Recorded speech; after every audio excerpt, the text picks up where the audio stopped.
Book of Job, Chapter 1. In the land of Uz there lived a man whose name was Job. This man was blameless and upright. He feared God and shunned evil.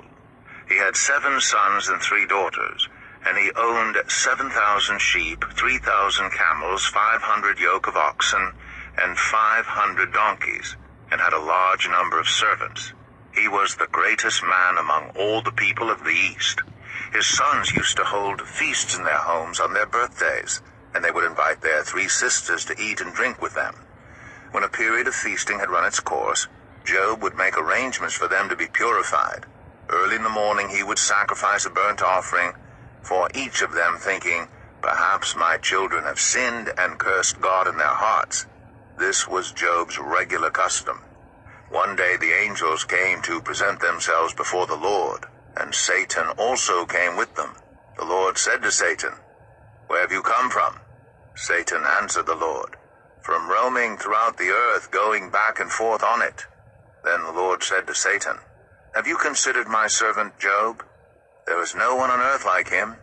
He is blameless and upright, a man who fears God and shuns evil." "Does Job fear God for nothing?" Satan replied. "Have you not put a hedge around him and his household and everything he has? You have blessed the work of his hands, so that his flocks and herds are spread throughout the land. But now stretch out your hand and strike everything he has, and he will surely curse you to your face." The Lord said to Satan, "Very well then, everything he has is in your power, but on the man himself do not lay a finger." Then Satan went out from the presence of the Lord. One day, when Job's sons and daughters were feasting and drinking wine at the oldest brother's house, a messenger came to Job and said, "The oxen were plowing, and the donkeys were grazing nearby, and the Sabaeans attacked and made off with them. They put the servants to the sword, and I am the only one who has escaped to tell you." While he was still speaking, another messenger came and said, "The fire of God fell from the heavens and burned up the sheep and the servants, and I am the only one who has escaped to tell you." While he was still speaking, another messenger came and said, "The Chaldeans formed 3 raiding parties and swept down on your camels and made off with them. They put the servants to the sword, and I am the only one who has escaped to tell you." While he was still speaking, yet another messenger came and said, "Your sons and daughters were feasting and drinking wine at the oldest brother's house, when suddenly a mighty wind swept in from the desert and struck the 4 corners of the house. It collapsed on them, and they are dead, and I am the only one who has escaped to tell you." At this, Job got up and tore his robe and shaved his head.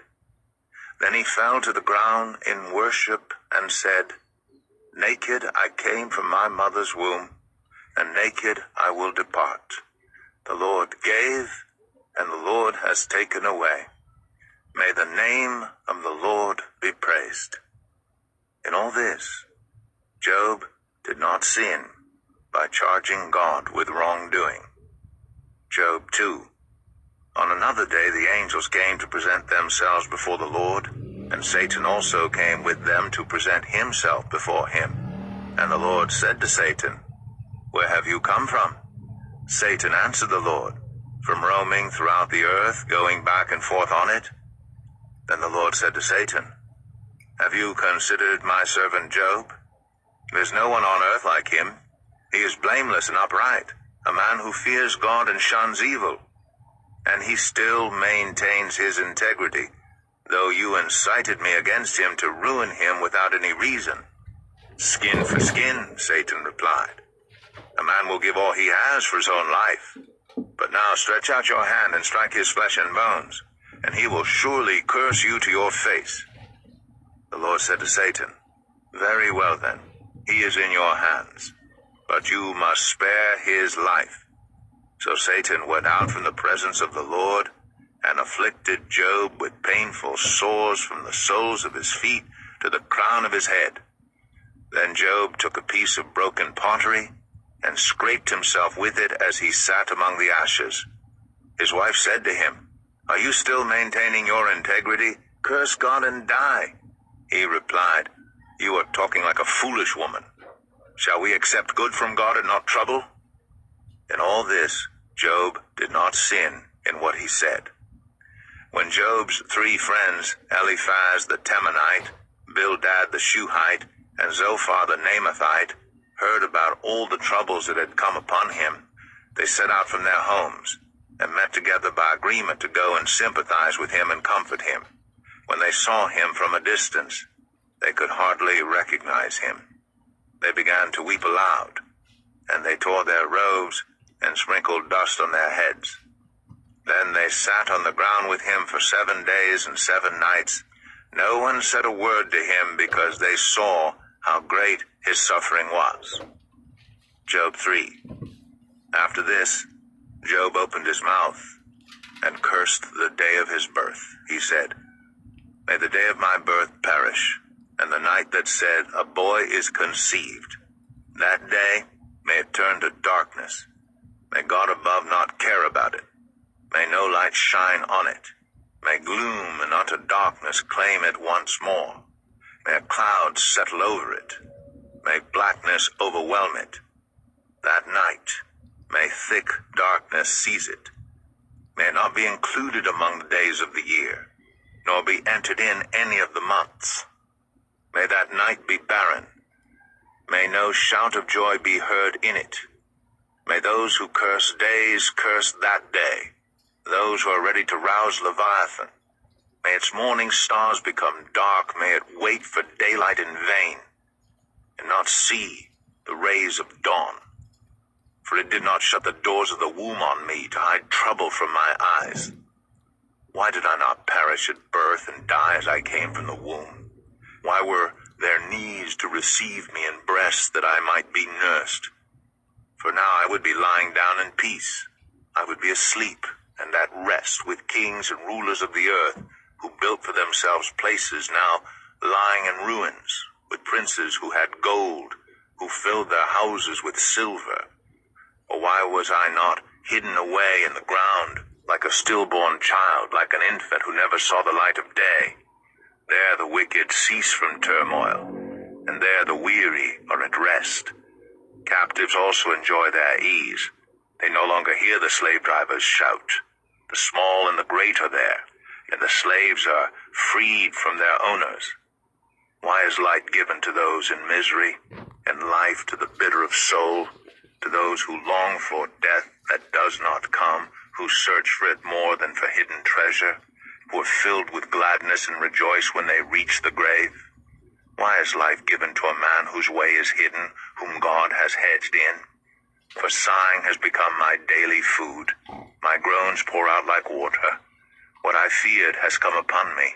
What I dreaded has happened to me. I have no peace, no quietness. I have no rest, but only turmoil." Job 4. Then Eliphaz the Temanite replied, "If someone ventures a word with you, will you be impatient? But who can keep from speaking?